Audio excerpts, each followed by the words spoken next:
right, we have the RS3. Yes, it is still with us. It is alive. It's been through it. It's been through the ringer. It's been a long time since we've talked about it. I think the last time we did a video on this, we had the hybrid turbo at the track and we were having issues with over boosting, maybe? No, not boosting enough. No, it was over boosting, because the vacuum line was bad. And then we later found out that the turbine housing cracked and you could move the whole turbo.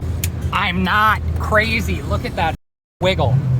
We just did a run. It was terrible. He's not crazy. With the inlet. So that was bad. So we dropped it off at Ratified Motorsports and they took the turbo and the manifold back out, sent it to Silly Rabbit where the manifold sat there for like 8 months for them to just re-tap some threads. Got that back. Finally, we had a season with it. And then, oh, while we were waiting for the manifold, because it took so long, we were convinced to get a full frame turbo. So this is the Artec 1000 kit. I think it's a pure turbo 6870 something or other. We had a dyno that did around 850 wheel. So now we went back to the track. We've been trying to do 9s for a very long time, basically since like 2020 probably, ever since we had the hybrid.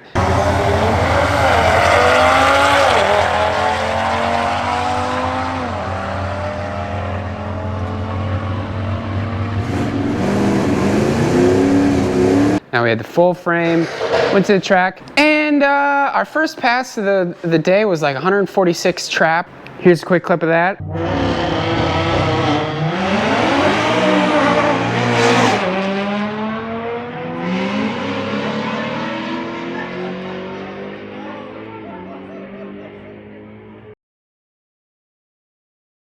At like 10.2, the traps just kept getting slower and slower, but the car ran a faster and faster quarter mile. So, and the 60 foot was like the same the whole time.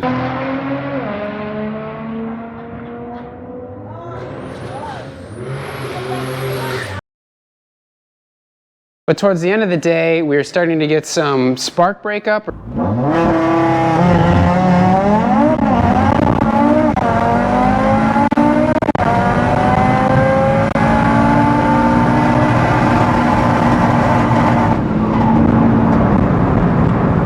So when I went to launch it, it fell on its face.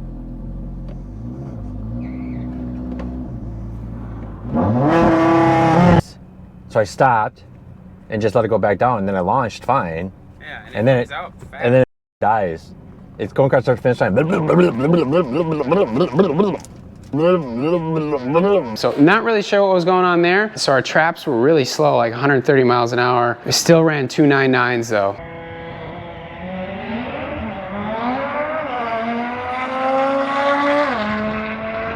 Like a good run. 9.9.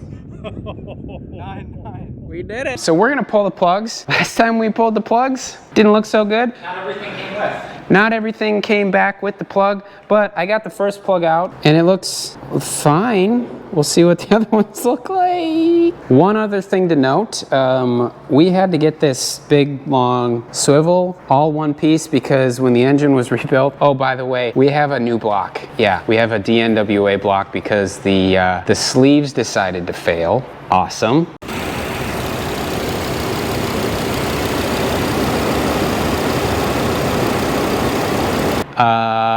So yeah, fresh block, no more sleeves, still IE rods and pistons, full head rebuild, all that good stuff. We had to get this long extension because when that head was put back on to the new block, they got a little carried away with the gasket maker and a regular socket would pop off when you try to pull back out. So if you have that same issue, they make these and this won't pop off and then get stuck in this spark plug hole. Banger. We're in the RS3. I pulled the plugs. They all looked fine. Good news is they still had their ground strap. Amen to that. Last time we pulled plugs and after the car wasn't running correctly, it turned into a bit of an ordeal.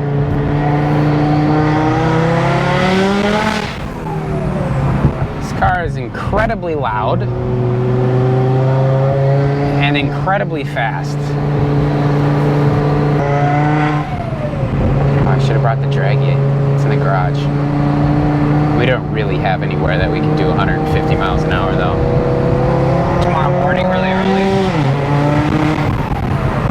Find somewhere out in the boonies a little bit.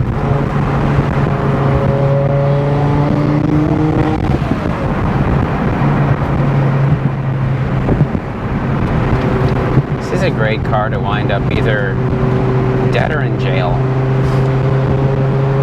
Or both. Both. I don't think they'll take you to jail if you're dead.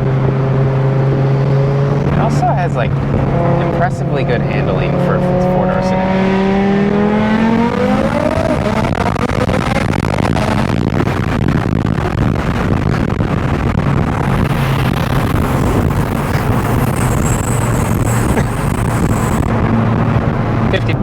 Alright, now what I want you to do is just hold on to that as firmly as you can. Wait up, wait up, wait up. Okay.